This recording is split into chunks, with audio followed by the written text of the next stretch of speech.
and welcome to Never Seen It Film Club, the film club where we watch films that you've never seen. Thanks for joining us this evening for our discussion on Dog Soldiers. I'm Accidental Theatre's Emma Bainbridge, and joining me, as always, is my very handsome and very dapper today co-host, Robert J.E. Simpson, director of Cinepunkt. And we're here to slate Neil Marshall. I'm only joking. We're not here to do that. We're here to have a spirited discussion on Dog Soldiers. But thank you for joining us and thank you for supporting us. If you're not a member already, that's okay. We'll not judge you. But you can become a member for as little as £3 a month and you get to support a smashing little venue and us. And the more that you support us, the more sponsorship options we get. And hopefully, eventually, we can start doing this in the basement of Accidental Theatre and have a very plush studio where we all get a big armchair. That's the dream. Oh, I'd love an armchair. But for now, we're on these step stools. So, we watched Dog Soldiers this week. I heard a cracking story about this place. A young couple were hiking through these woods. During the night, something happened.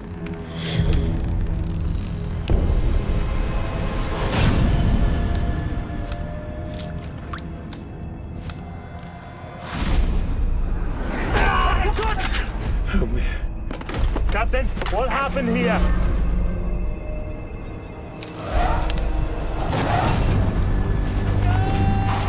Get in! There's one farm that can take your men there. No more running. We stand, we fight.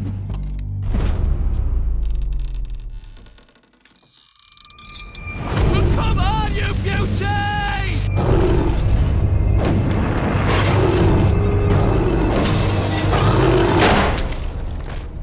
You're behind me, aren't you? I'm sorry that I made us watch that. That was my pick for October. I haven't seen it in a long time, and my memory, it was much nicer and much better than the actual film was. I was gravely disappointed. Oh. So that's a first talking point. How did you find the film, Robert? I thoroughly enjoyed it all over again. I gotta be honest. I watched it probably when it came out. I bought it on DVD. Back then, DVD. I think VHS was still a thing back then, but I bought it on DVD. It's called a VCR. Okay. I knew what it is, but I didn't know the name. Oh my god. And I've watched it several times since. I haven't bothered buying the upgraded versions. Just because I work in the arts and it's pandemic times, and so I'm permanently skint and I have to be really, really picky. It's true. That box set does look very nice, though.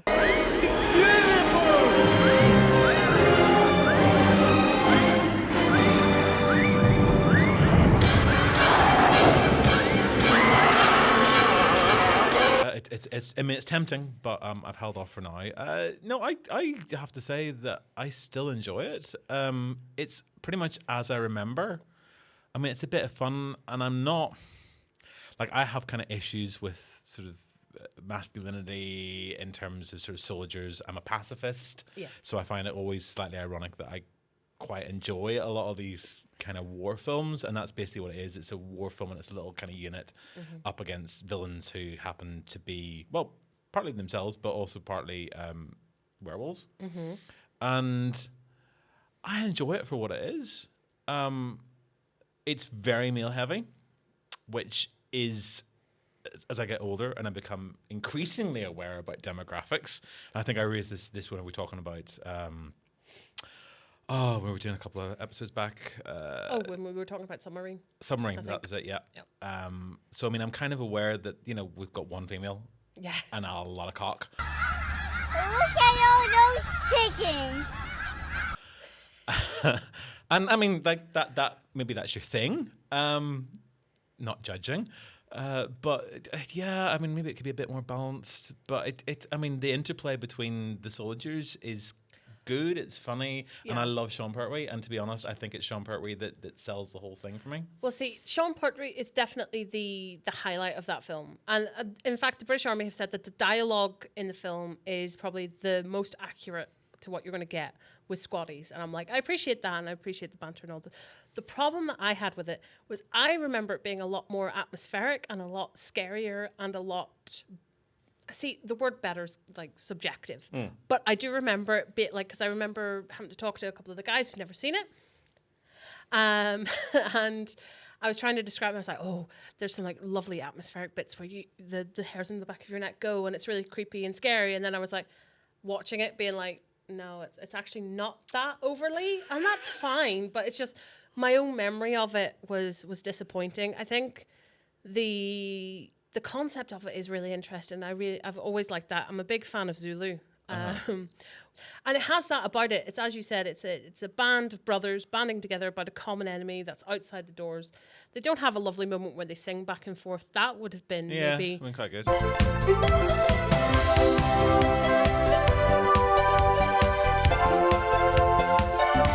But I think the problem that I have with it, it's not that it's very male heavy. That's fine. Demographics are important, but I'm like, I don't have to have it in every film. That's okay. My problem is that the way these soldiers talk about women and then the way the women are treated in the film is very bad. So it's constantly like women are the rhyme reason for everything being awful. They're described in really negative terms.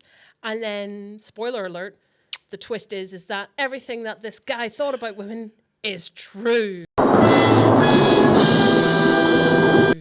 And she's the devil and in cahoots with the other wolfy boys. And I'm like, why? Why did that have to be the plot twist? It didn't have to be that. It could have just continued. Like, the werewolves are scary enough. But let's make women the problem. Everyone's a feminist until there is a Werewolf. around. First of all, I presume you must have been thinking about a different film, because I did not remember any of the atmosphere. I remember being quite fun, and I remember the sort of the sharp fire dialogue between them. That's what I remembered, and that's what I kind of liked. It was sat slightly differently to a lot of the other British horror films that were coming out around then. Things like My Little Lie, 28 Days Later, even something like Creep. You know, they were in a different kind of band. This fitted in with them, but it was slightly different. I mean, I take the point about the women being the bad people, and I don't know if it's. I don't know if it's Neil Marshall's and got an issue with women exactly. Although, I mean, for anyone who watches his follow up, The Descent, The Descent is also very not women friendly. This is not good, guys. But it does at least set them amongst themselves. I mean, yeah. So it's in that, The Descent in that case, it's not women are the enemy. It's like we are women and we are self-hating and will cut each other's throats just to survive. And I'm like, I think you'll find in psychological studies, that's not the case. But again, what I really liked about Descent is what I really like about Dog Soldiers, though. It's when I rewatched Dog Soldier and this one, it does have that kind of fun, kind of jump scare element to it. I would argue that Descent is a much better horror film. Oh yeah. I don't know if I would necessarily categorize Dog Soldiers as a horror film anymore. On a rewatch, it's more of a black comedy, I think. I mean, it's a comedy horror, I guess. Yeah. You know, and I think that's okay. There's a long history of sort of comedy horrors. I mean, things like The Old Dark House, which is, it's a classic. Whichever version of it you happen to watch, whether you're a fan of the James Whale version or one of those few people who likes the William Castle Hammer version. Such a surprise to find he had a friend. We're having you for dinner. Delicious. No. But things like that, I mean, the comedy horror has always existed. And I think we're okay with that. We can accept that. I mean, your point about the dialogue between the men and the kind of the way they talk down the women, the one observation I'll make on that one is that if you spend enough time around any group of men, it does seem to be the way they go. I gotta be honest. And I was on set for an unnamed TV series that has featured the talents of both Liam Cunningham and Neil Marshall, so you can Google that yourselves. And I mean, the dialogue that I could hear between a lot of the extras on set wouldn't have been out of place. Within Dog Soldiers, and that's probably a sad observation about my gender, I guess. Again, men are trash. I'm not above saying it live on camera. Men are trash. I'm the trash man.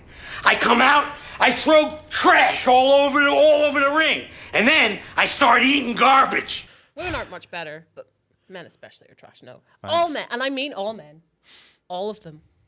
That won't get us into any trouble. Yeah, it does feel like, as much as I have a problem with the way they speak about it, does feel very honest. Yeah. Like, it does feel like that's how, like, kind of young men in their early 20s feel about that.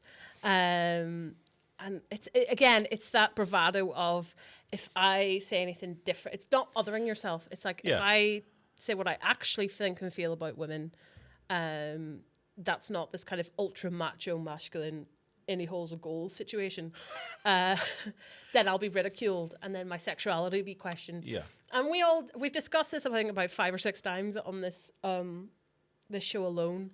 That questioning your sexuality is the worst thing that you could do to a straight person.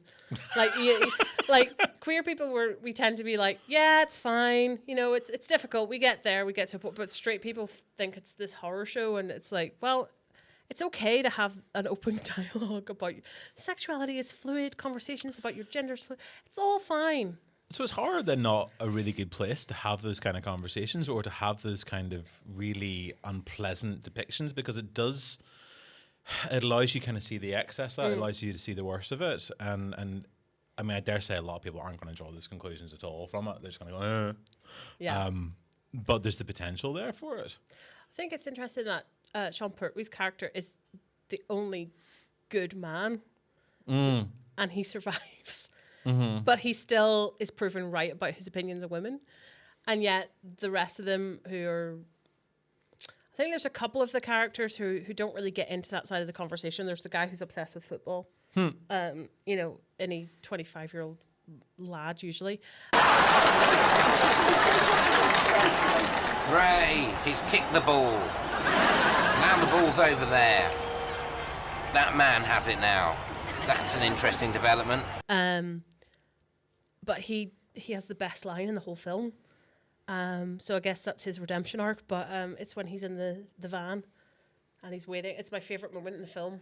And he drives the car up to the house, and they're all ready for this heroic escape. And then he sees the breath come through. You're behind me, aren't you? You're behind me, aren't you? I quote, I unironically and unintentionally quote Dog Soldiers pretty much every single day. As soon as I'm gossiping about anyone, I'm like, they're behind me, aren't they? No, they're not there. But yeah, I think horror definitely does that. It's interesting the turn horror has taken, especially in feminist horror, which is really fun, where the female revenge story has now become a trope, where you have a female protagonist getting her revenge on her ignorant male counterparts, and pursuers and things like that. That's, I think, since Dog Soldiers is 2002. So I think from about the early 2000s, that really became an arch, because one of my favourite werewolf films is a Canadian horror film called Ginger Snaps, which follows that exact trope, where it is a spoiler. A teenage girl becomes infected and becomes a lycanthrope. And she basically has sex and infects / murders men that have done her wrong. And it becomes like this empowering female kind of revenge flick. And you're like, I don't know how I feel about this, but at the same time, it's kind of nice to see men getting, disemboweled.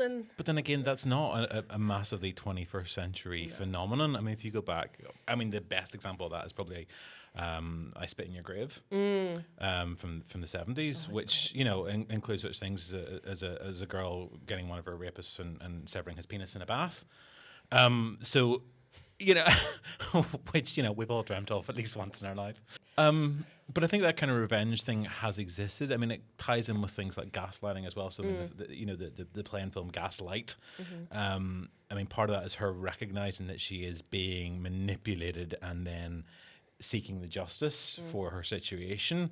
It's not a case of like whenever we do see a lot of these characters who are manipulated like that, the women, generally speaking, aren't left to lose at the end of the day. Now, they go through hell, but the revenge is part of the process. I guess that's let someone else psychoanalyze why that is. If I were not mad, I could have helped you.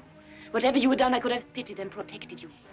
Because I am mad, I hate you. Because I'm mad, I betrayed you. And because I am mad, I'm rejoicing in my heart without a shred of pity, without a shred of regret, watching you go with glory in my heart. That's a whole other conversation.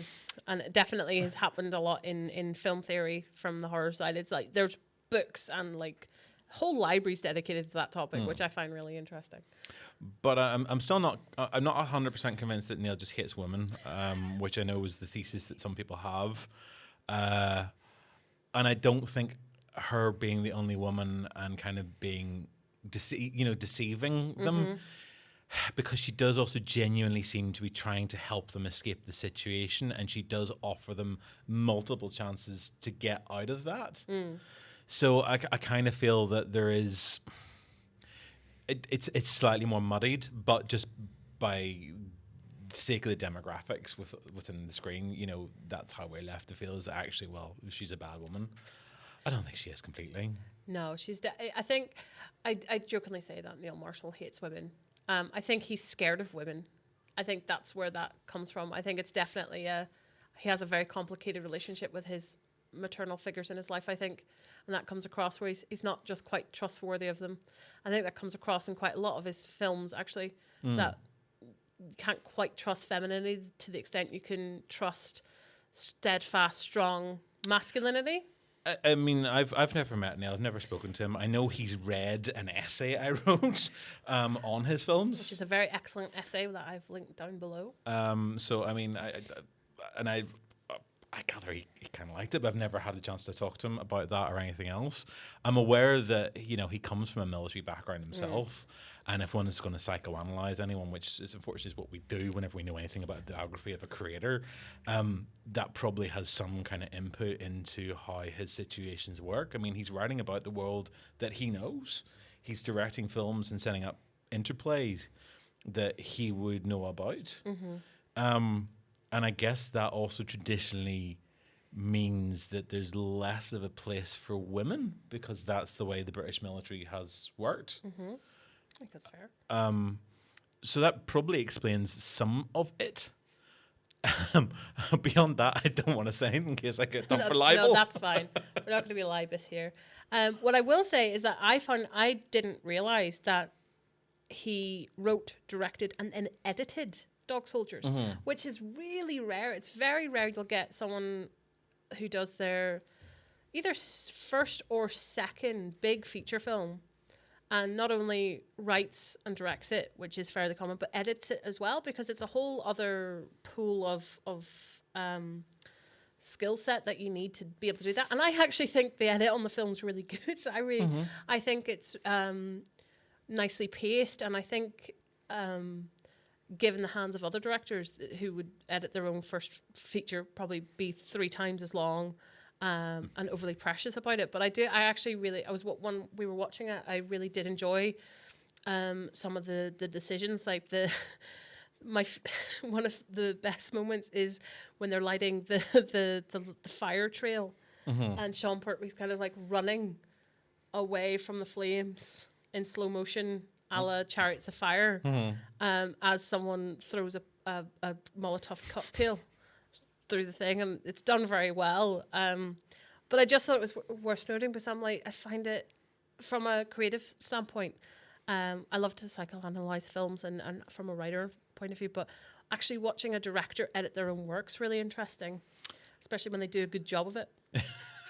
Which I will give him credit for. Well, this is where you kind of take the argument about the auteur, the idea that you've got somebody who's completely in control of the entire vision of a film project, and he seems to at this stage anyway.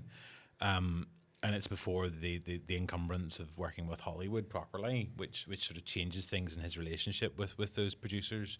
And it does work very well. I mean, the thing that struck me watching it again the other day was its episodic nature. I'd never really kind of registered before those points where just suddenly the screen goes to black and it feels like, okay, we've reached the end of chapter 1 here, and pause. And I mean, that felt great for sticking adverts in for the TV, but I wasn't necessarily sure that it needed it. It kind of like jarred me every single time. Phil Swift here for Flex Tape, the super strong waterproof tape. So maybe that was it. I might argue that was maybe where the editing was slightly weak. Possibly. But no, generally speaking, I thought it worked very well. I mean, even down to the way the werewolves themselves are depicted. Now, I know that there are some people out there who really don't like these werewolves, possibly present company included. I can't remember. No, I was about to bring this up. I actually really enjoyed the design of the werewolves in Dog Soldiers, because it's this kind of early 2000s reimagining of British horror, of reimagining classic villains from horror and giving them a twist. As you mentioned, 28 Days Later, fast zombies. Yeah. And then you've got fast, slender, very powerfully built, haunched werewolves that are very humanoid. And that was kind of the first instance that I can remember of seeing something like a physical creature effect being that kind of like superhero. It's not a surprise he went on to do like Hellboy. It's very influenced to me. It seems very influenced from like reference materials and like and comic book worlds and stuff. But I enjoy the design. My problem is that it's the Jaws effect of you see the creature way too quickly and it completely takes you out of the universe. That's my only problem with the werewolves. I think you see them too soon.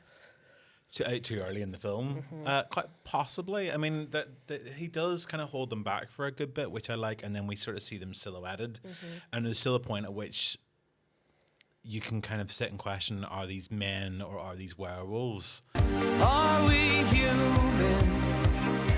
Or are we werewolves? For a while. And it's only when we kind of get those full frontal shots and we see this gnarly faces. I mean, it's much more American Werewolf in London. It's The Howling rather than kind of Lon Chaney and Oliver Reed. And I think that shows in the way that they're manifest, the way that they're built, is tapping into a particular generation of horror films. Again, we're talking about 70s, very early 80s. I mean, that's the stuff, obviously, that Neil has grown up. Neil, he says, like he knows him. That he's grown up watching and loving and embracing. And the aesthetic works quite well. I mean, I also love the fact that they're physical monsters. Yeah. They're physical effects. This isn't a CGI'd stuff. And I mean, he says himself, there was things like the American Werewolf in Paris he saw, which is a CGI werewolf in it, and it didn't work. It has a very different level of believability, and it gives the actors something to physically respond to too. So when you see them kind of going at it hell for leather, you buy into that. Yeah. I'd agree. My major problem with a lot of modern horror is its reliance on CGI, especially creature films. Creature films, to me, I'm like, there needs to be a physical entity there that represents your creature. It could be naff AF, but it will always 1,000% look better than a bad computer rendering. It's just even the way that light affects us. A physical entity embodies light and space in a very different way. Yeah. And it does take you into that world a little bit better when you can imagine it's a physical object there. You can see the kind of the fur and the teeth and the I love that kind of thing. I'm a big proprietor of like, let's bring back puppets. And I'm like, the reason that Jurassic Park holds up, it's a 30-year-old film. Its effects look just arguably better than a lot of contemporary films. The reason for that is the use of puppetry and animatronics to lead, not be a second afterthought for like a hand. Like if you lead with your puppetry, you'll 9 times out of 10 get a much more effective looking creature. And again, even from an actor's point of view, having a physical object to react to rather than a blue screen, a tennis ball on a string, must be far superior. Like, if there's a physical snarling snout of a werewolf being manipulated, you can still see that there's a man in a suit, but it's better than a tennis ball. Yeah, I mean, weirdly enough, I've done set a couple of times with a tennis ball, and that's been... I mean, I had no idea what I was supposed to be looking at. I just knew that my eye line had to be there. Yeah. So that was kind of odd. Definitely, it's easier to perform against something that is there, that's a physical presence. I mean, even from my limited experience, I know that. So for a professional actor of the standing that these people are, you know, it's just going to sell the effect. And it's like that whole thing. I mean, you know, you talk about puppets. I mean, I think then about the Muppets, right? Yeah. And there's that whole thing with the Muppet Show, where anyone who ever works on that, who comes on as a guest, will talk about the fact that after a little while, when you're in your rehearsal, you stop looking at the puppeteer and you focus everything on the Muppets, and you completely buy into them as living creatures. Yeah. and I mean, we all know how artificial they look. So if you're able to do that with that, then that should say an awful lot about what happens if you've got a great big sort of creature of vaguely realistic proportions and appearance coming at you. So it is interesting what we do and how the brain switches off. And, you know, once you got the lighting down, you know, anyone who's done any of those studio tours, you go to like Harry Potter World or, you know, the Game of Thrones exhibition or pick one, Universal Studios.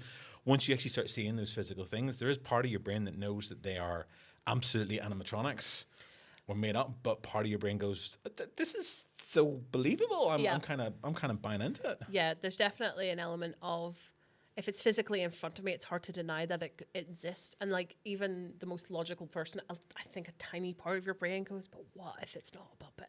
What if it's?" Because I'm gonna expose myself here. I have a really hard time swimming in swimming pools because I once saw behind the scenes documentary about how they made Free Willy and Jaws and Deep Blue Sea with the animatronic sea life.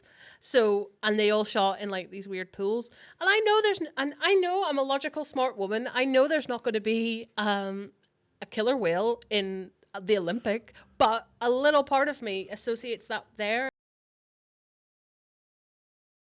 An actor reacting to that has got to be better than, all right, Jim, you're going to say there's a splash here. That's going to be, you know, where the tail is, and that's going to be where the mouth is, and just be scared, okay? Rather than like, here's an actual person who can. And again, I don't think puppeteers get enough credit in Hollywood.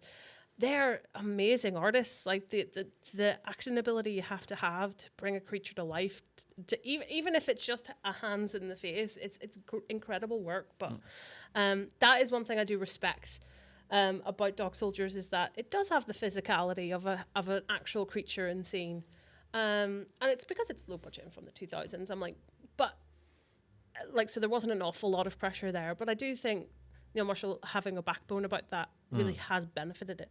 Possibly. I mean, the reality is, and I mean, Neil's been interviewed endlessly about this in the last couple of years with the 4K restoration. I mean, he talks about this himself a lot. I mean, werewolves are not the go-to for most horror filmmakers, because no matter what way you do them, whether you execute them as some kind of animatronic or physical kind of creation, or you do them as CG, they cost a lot of money. Yep.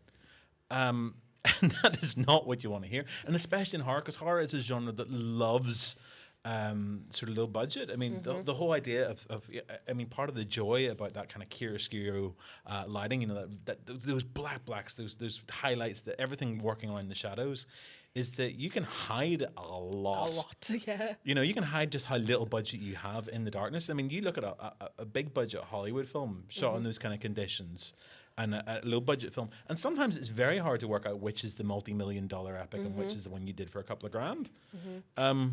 So, yeah, werewolves are more complicated. I mean, my favorite werewolf film is probably always going to be The Beast Must Die, which, if you not see, includes the novelty of a werewolf break halfway through, when you get to sort of play murder mystery and kind of decide who the werewolf is. It's Peter Cushing and Calvin Lockhart are two of the actors in that one. And I've seen it multiple times, and on a good day, I forget every time who the werewolf is. And then sometimes I just remember at the last minute, so it's always a bit of fun. So I recommend that one to you if you're into your 70s horror.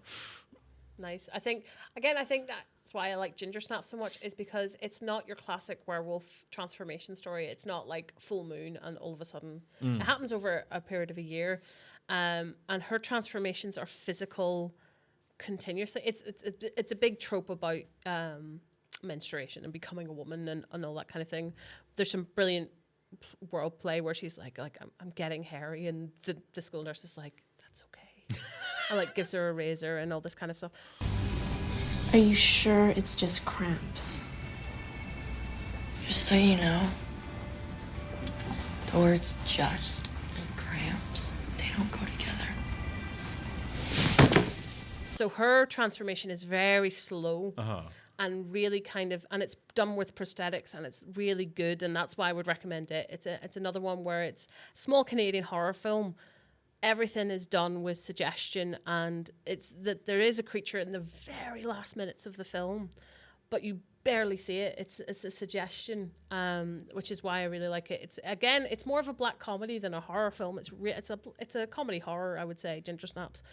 The universe that goes beyond the first film, I would maybe stay away. It goes back in time. There's a mental institution involved, but the first one is very, very good. But again, I think it's interesting that there's not a whole heap of the transformative aspect of the werewolf story in Dog Soldiers, which I really liked. Yeah, I mean, what was been said is that a lot of werewolf films are concerned with the curse of the werewolf, effectively, which is also a 1960s Hammer film. But the curse of being a werewolf is what we're talking about here, and Dog Soldiers doesn't really talk about that. They're not, I mean, because the werewolves are kind of presented to us already kind of knocking around the place, and they're kind of just going about their business. And actually, you know, there's a little bit of sympathy that you feel for them, because ultimately the soldiers are ingressing into the werewolves' home. I mean, is that an analogy for the British Army? I'll let viewers decide, depending on where you sit. But so, I mean, but it's not really kind of worried about that. I mean, because even whenever some of the soldiers are bitten and transform, again, we're not dealing with a curse. No. I mean, you kind of look at the positive aspects. I heal really quickly. Yeah. I mean, that's about the worst thing that happens to you. Yeah. No, but it's like, do you want to live as a werewolf knowing that you're ultimately going to have to kill in order to survive? And that's the question. I mean, and that's the moral issue that they're actually facing, because the whole reason that special ops are there is because they're looking at werewolves as a weapon. And that's the fear. It's the weaponization of the supernatural. Yeah. I think the only other thing that I can kind of put against Neil Marshall in this film is the sheer amount of dog puns and references to dogs and dog eat dog that happen every 35 seconds, it feels like. Like, every time it happened, I could feel my eyes roll to the back of my head. I'm like, once or twice is funny. Like, I think every character says something about the dog, and I'm like, stop. We get it. It's called Dog Soldiers. We understand. But the most important thing is that the dog survives. Yeah. That's the most annoying trope that happens in films, and he walked into it. But it is important that the collie survives, because if he'd have killed the dog, I don't know, another dog, because he does kill a dog in the very first 5 minutes of the film, gets shot, but that dog gets to survive. Yeah. Yeah, I feel I need another half an hour just to kind of sit and mull over the dog surviving thing, because I had mixed feelings about this. Because I can never work out if that was a good thing or a bad thing, or if the worry about the dog was to be seen as it's seen as a weakness when your man goes for the interview with special ops, and he is the sole survivor by the end of the film. So it does it like a piece of strength. Yep. But that dog is complicit with werewolf family. So that dog is quite frankly, I have a real thing about collies. I feel like they're evil. I feel like people give them too much credit because they're working dogs. I've never met one that isn't nippy and rude. So it's in cahoots and it knows what it's doing. No, I'm joking. But I have a collie. Nobody needs to die.